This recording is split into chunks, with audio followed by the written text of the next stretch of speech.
그것이 궁금하다. 하나님은 영이시니 예배하는 자가 신령과 진정으로 예배할지니라. 주일 예배 시간에 자주 등장하는 구절입니다. 대체 신령과 진정으로 드리는 예배는 구체적으로 어떤 예배를 뜻하는 것일까요? 이 구절을 이해하기 위해서는 구약의 제사에서 신약의 예배로 이어진 예배의 변천사에 대해 자세히 살펴보아야 합니다.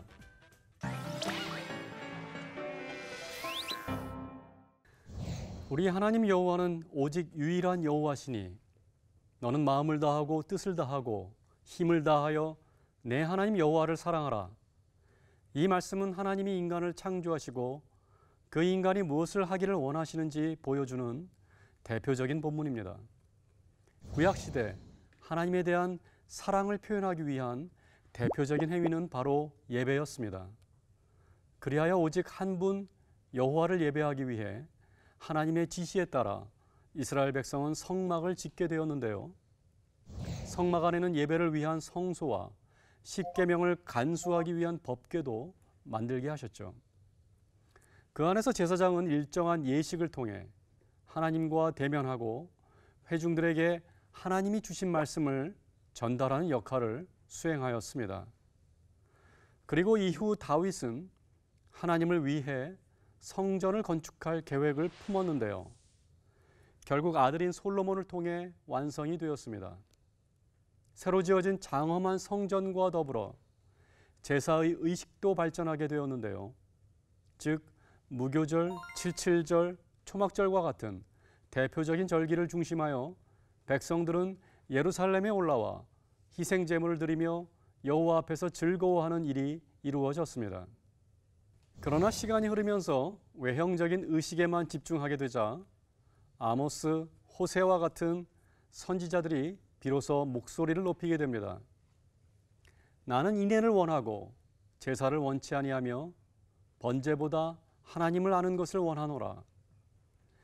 예레미야와 에스겔은 더 나아가서 종교 개혁을 부르짖으며 직업화되어가는 제사장들을 비판하고 개인의 내면에 진정한 변화가 필요하다고 주장하게 됐습니다.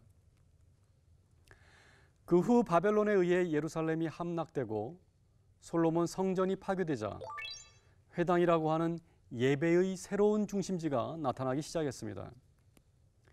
회당은 처음에는 교육 장소로서 세워졌으나 이후에는 유대인들의 예배 장소로 사용되었고요.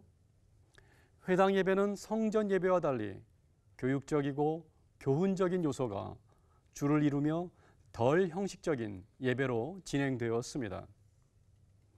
한편 예수님께서 활동하시던 당시에는 성전에서의 예배와 회당 예배가 병행되고 있을 때였습니다. 예수님은 성전 예배나 회당 예배 중 어느 것도 부정하거나 거부하지 않으셨는데요. 오히려 성전 예배를 부패하게 만드는 무리들을 향하여 채찍을 들고 예배가 순결해야 함을 강조하셨지요. 나아가 성전 예배의 여러 절기들을 지키셨으며 생애의 절정을 이룬 시기인 순환주간을 대부분 성전에서 보내셨습니다. 뿐만 아니라 당시 여러 곳에 산재해 있던 회당을 다니시며 말씀을 가르치기도 하셨지요. 따라서 사도들도 성전을 중심으로 예배와 사역을 행하였습니다. 그들은 예수님의 승천 이후에 성전에서 하나님을 찬양하면서 예배를 드립니다. 뿐만 아니라 오순절 사건 이후에도 그들은 성전에 모이기를 힘쓰고 하나님께 찬양과 기도를 드리며 성전을 교회 활동의 근거지로 삼게 되죠. 그렇다면 구약의 제사와 신약의 예배는 어떤 관계일까요? 구약 시대의 성전 예배나 회당 예배가 하나님의 구원을 기억하는 예배였다면 신약 시대의 예배는 예수님이 제정하신 성만찬을 중심으로 주님이 다시 오실 때까지 그분을 기억하는 의미와 내용이 담겨 있습니다. 결국 기독교 예배의 중심은 그리스도의 사건, 즉 예수님의 삶과 죽음, 그리고 부활의 이야기로 이동하게 되는 것인데요. 예수님께서 가르치셨던 예배에 대한 자세는 신령과 진정으로 하나님 아버지께 예배하라는 것이었죠. 나아가 하나님을 사랑하고 이웃을 사랑하라는 말씀 또한 강조하셨습니다.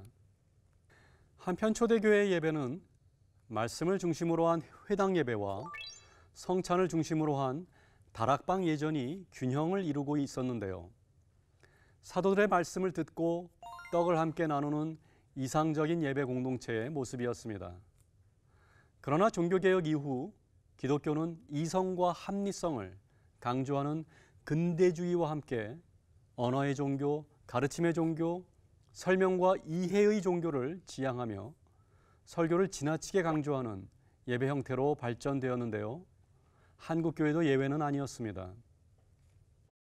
오늘날 사람들은 예배 중 설교를 통해 재정 문제와 인간관계, 자녀교육 등 다양한 삶의 문제를 해결받기를 기대합니다. 하지만 예배의 궁극적인 목적은 삶의 문제를 해결받는 것이 아니죠. 또한 예배를 더욱 흥미있고 감동적으로 만들기 위한 인위적인 노력을 하는 경우도 많은데요. 이 또한 열광주의자나 반지성주의로 흐를 수 있기 때문에 조심해야 할 것입니다.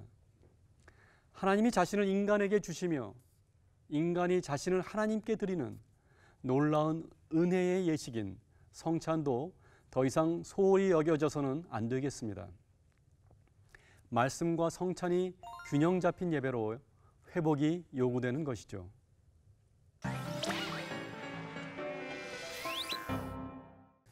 에클레시아 레포르만다 피아 레포르마.